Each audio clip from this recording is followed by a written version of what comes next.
Jake never believed in fate until that night. He was sitting in his small house, watching the ice build up on his windows like nature was trying to trap him inside. The power had gone out 3 hours ago, and the whole neighborhood was dark except for the occasional flicker of someone's phone flashlight. The storm was worse than anything Portland had seen in 20 years. Weather people on the radio kept saying words like historic and dangerous. Jake had stocked up on water and batteries, just like everyone else. He thought he was ready for anything. He was wrong. Around midnight, Jake heard something that didn't belong. Over the howling wind and cracking ice, there was another sound. Soft, human. Someone was crying. Jake grabbed his flashlight and looked out his front window. At first, he saw nothing but white. Snow was falling so thick it looked like a moving wall. But then, in the small circle of light from the street lamp that was somehow still working, he saw her. A young woman was crouched against his neighbor's fence. She was wearing what looked like a thin dress, completely wrong for this weather. Her long dark hair was covered in ice, and she was shaking so hard Jake could see it from inside his house. His first thought was to call 911. His second thought was that the phones were down, and even if they weren't, no ambulance could get through these streets tonight. Jake stood there for maybe 30 seconds, just staring.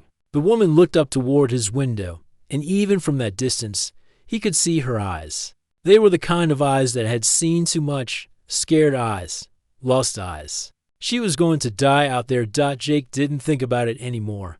He threw on his heaviest coat, grabbed a blanket, and fought his way through the storm to where she was huddled. Up close, she looked even worse. Her lips were blue, and her skin was so pale it was almost gray. She couldn't have been more than 25, but something about her face looked older, wiser, like she had lived through things most people never would. "Hey," Jake said, trying to keep his voice gentle. "You can't stay out here.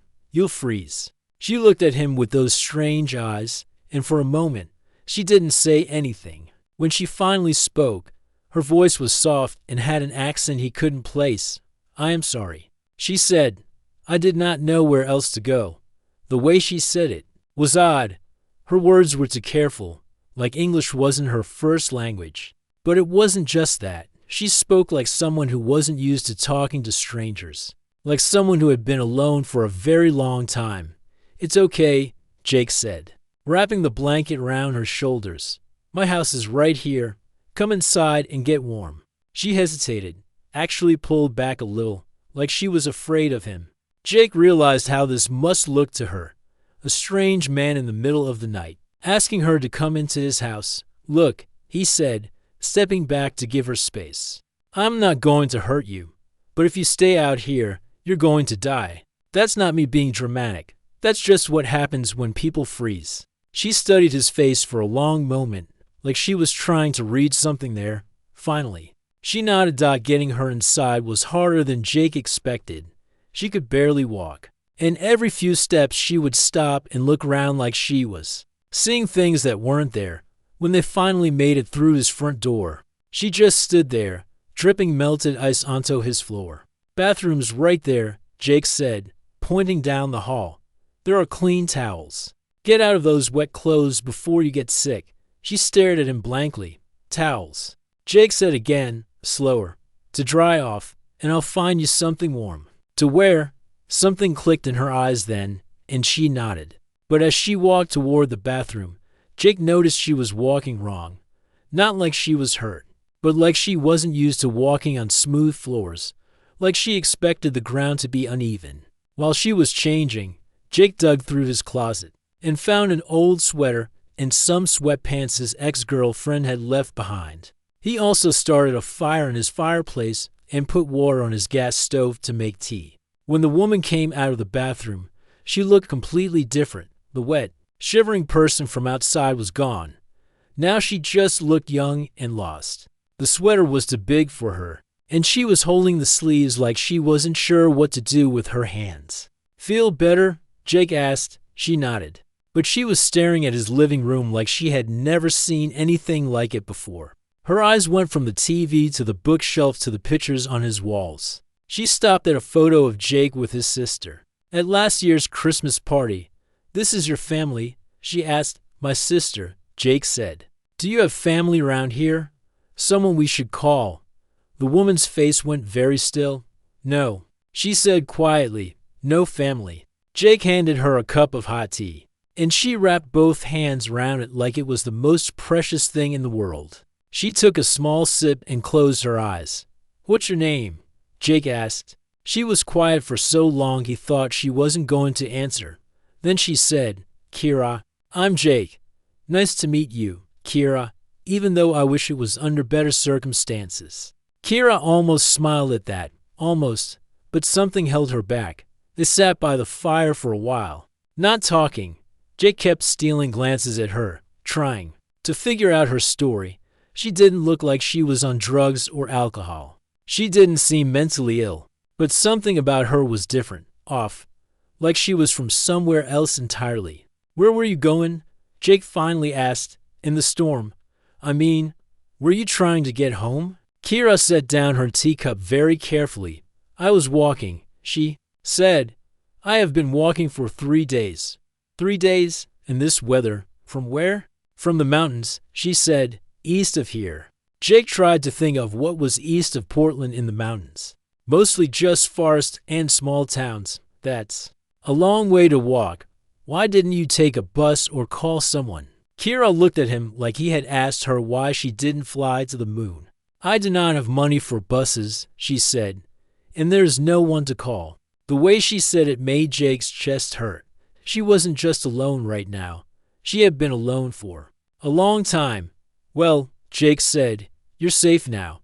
You can stay here tonight, and tomorrow we'll figure out what comes next." Kira's eyes went wide, like he had just offered her something impossible. "You let me stay?" she asked. "Of course," Jake said.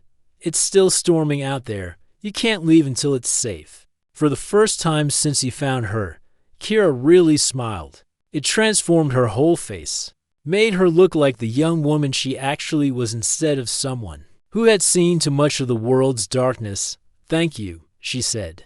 "I did not know how to repay such kindness." "You don't have to repay anything," Jake said. "Sometimes people just help each other. That's how it's supposed to work." Kira stared at him like he had just spoken in a foreign language. Like the idea of people helping each other for no reason was completely new to her. Outside, the storm was getting worse. The wind was rattling Jake's windows, and he could hear tree branches breaking under the weight of the ice. But inside his small house, by the warm fire, something was beginning that neither Jake nor Kira could have imagined. Neither of them knew it yet. But this was just the start of a story that would change both their lives forever.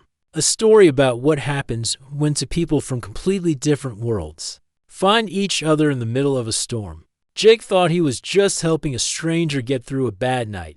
He had no idea he had just invited someone into his life who would show him that the world was much bigger and stranger than he ever imagined. Jake woke up to the sound of someone moving around in his kitchen. For a second, he forgot about the storm and the strange woman he'd found. Then he remembered Kira, and his heart started beating faster. What if she was trying to leave? What if she was going through his stuff? He got up quietly and walked to the kitchen doorway. What he saw made him stop and stare. Kira was standing in front of his microwave, but she wasn't using it. She was just looking at it like it was some kind of puzzle she needed to solve. Her finger was hovering over the buttons, but she wasn't pressing any of them. "Morning," Jake said softly, not wanting to startle her. Kira jumped anyway and spun around for just a second. There was real fear in her eyes, like she expected to be in trouble for something. "I am sorry," she said quickly. "I was trying to heat water for tea, but this machine, I do not understand how it works." Jake blinked. The microwave was at least 15 years old and pretty basic. There were only 3 buttons and a timer dial, but Kira was looking at it like it was rocket science. "It's okay," Jake said, walking over. "Here, let me show you." He put a cup of water inside, set the timer for 2 minutes, and pressed start. The microwave hummed to life, and Kira took a step back. "It's just heating the water with radio waves," Jake explained. "Totally safe." Kira watched the cup spin inside like she was witnessing magic. When the microwave beeped, she jumped again. "Where did you grow up?" Jake asked carefully. "I mean, what kind of place doesn't have microwaves?" Kira was quiet for a long time. She took the hot water and made her tea, moving very slowly like she was thinking about every word. "A place where we did not have many machines," she finally said. "We cooked over fires. We grew our own food. We made our own clothes." "Like an off-grid community?" Jake asked. He'd heard of places like that, people who wanted to live without modern technology. "Yes," Kira said, "something like that." But there was something in her voice that told Jake there was more to it, a lot more. Over the next few days, Jake started noticing other strange things about Kira. She didn't know how to work the TV remote, but once he showed her, she figured it out faster than most people. She had never seen a smartphone before, but when Jake let her play with his, she learned how to use it in about 10 minutes. She was incredibly smart, but it was like she had been living in a completely different century. The weirdest thing was how she reacted to normal, everyday stuff. The first time Jake's neighbor knocked on the door, Kira hid in the bathroom and wouldn't come out until the person left. When a car drove by with loud music, she flinched like someone had fired a gun. But she also noticed things that Jake never would have seen. She could tell it was going to rain hours before the clouds showed up. She knew which plants in his yard were edible and which ones weren't. She could start a fire with wet wood better than any Boy Scout. "Where exactly did you live?" Jake asked her one evening. They were sitting by the fire again, and Kira seemed more relaxed than usual. "In the mountains," she said. "There were about 50 of us. We lived together in a place called Haven Valley." 50 people? That's like a small town.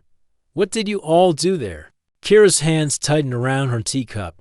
"We worked. We prayed. We prepared." Prepared for what? For the end times? For when the outside world would destroy itself and we would be the only ones left? Jake felt a chill that had nothing to do with the weather. He'd heard of groups like this. Religious communities that cut themselves off from society and filled their members' heads with scary stories about the outside world. "How long did you live there?" he asked. "Since I was 7 years old," Kira said quietly. "My parents brought me there. They said it was the only safe place for children." Jake did the math in his head. If Kira was in her early 20s now, that meant she had spent more than half her life in this place. No wonder she didn't know about microwaves or smartphones.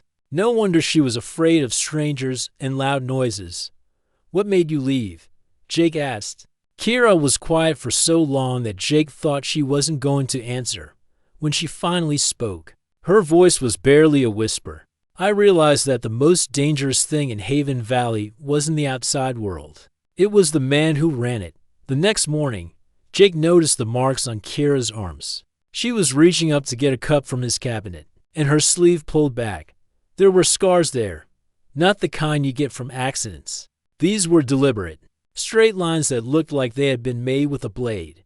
Jake's stomach turned, but he didn't say anything. He was starting to understand that Kira had been through things that most people couldn't even imagine.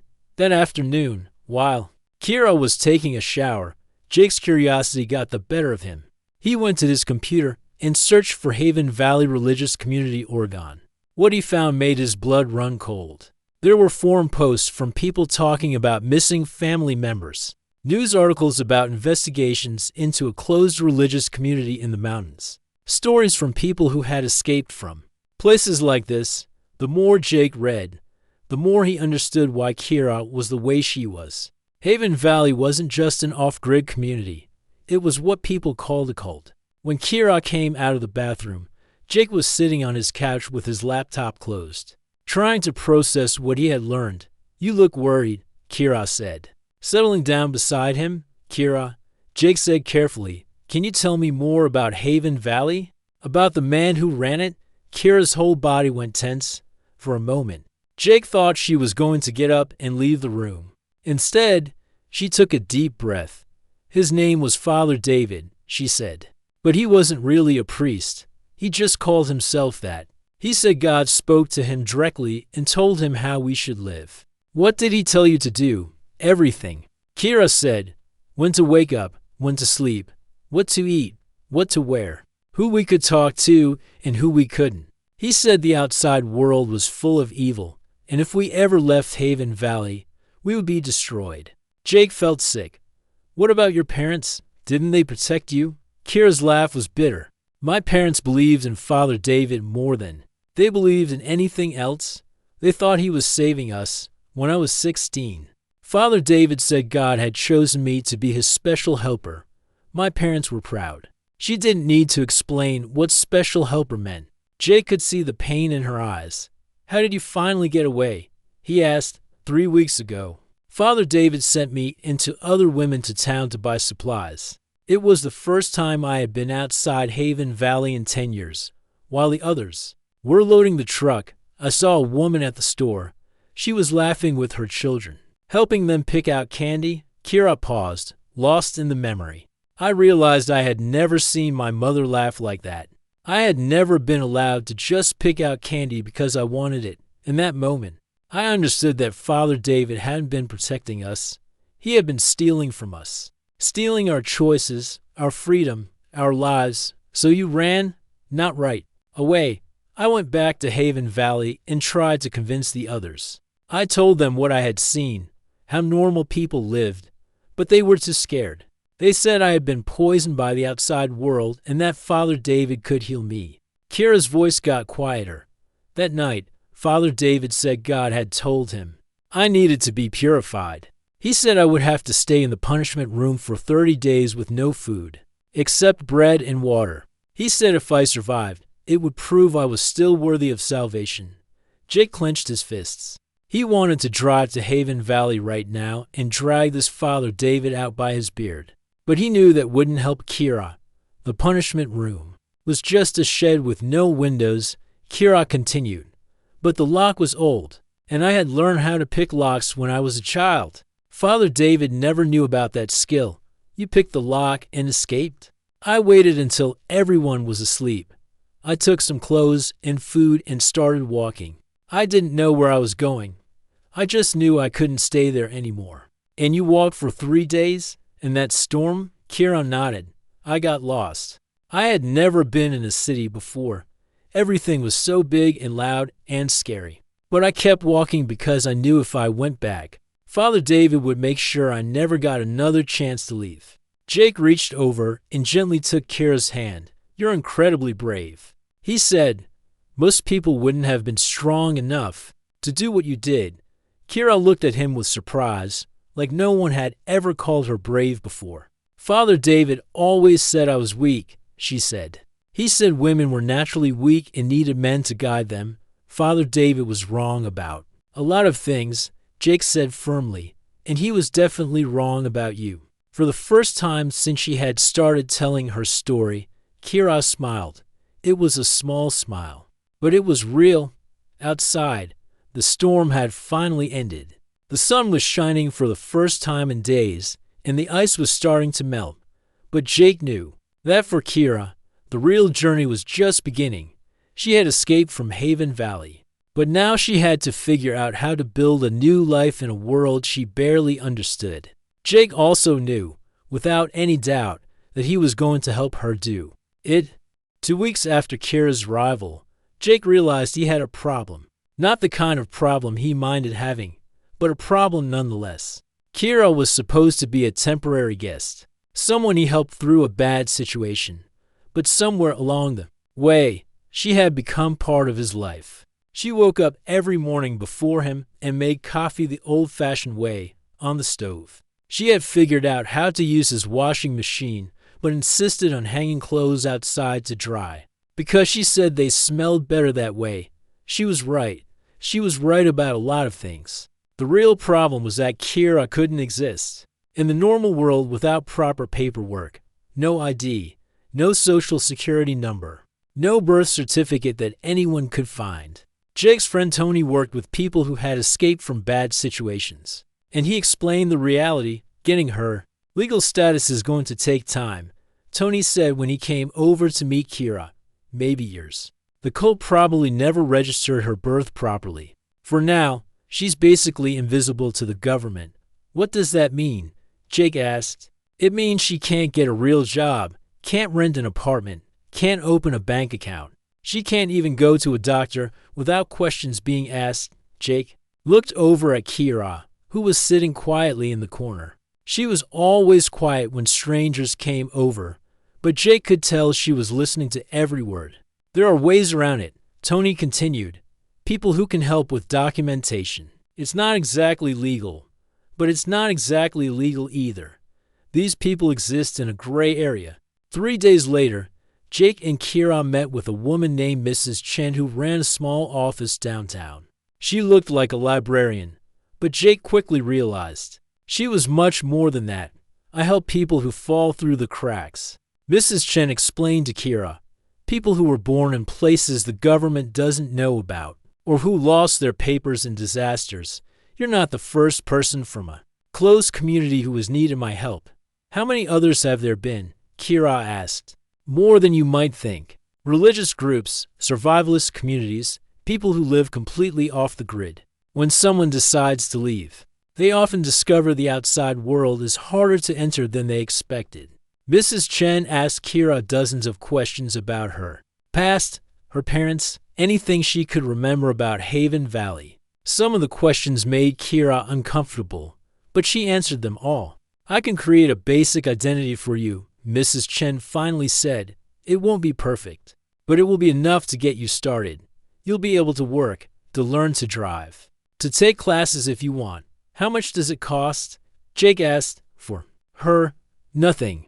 I do this work because I believe everyone deserves a chance at a real life. While they waited for Kira's new papers, Jake started teaching her about the modern world. They went to the grocery store, and Kira was amazed by the variety of food. She had never seen so many different types of bread or cheese or fruit in Haven Valley. We ate the same things every day, she explained as they walked through the aisles. Oatmeal for breakfast, vegetable soup for lunch, bread and beans for dinner. Father David said variety was a sin because it made people greedy. Jake watched Kira discover ice cream, pizza, and Chinese takeout. Her wonder at simple things made him see his own life differently. He had been taking everything for granted. They went to the library, and Kira spent hours just walking between the shelves, touching the books at Haven Valley. The only books allowed were religious texts that Father David had approved.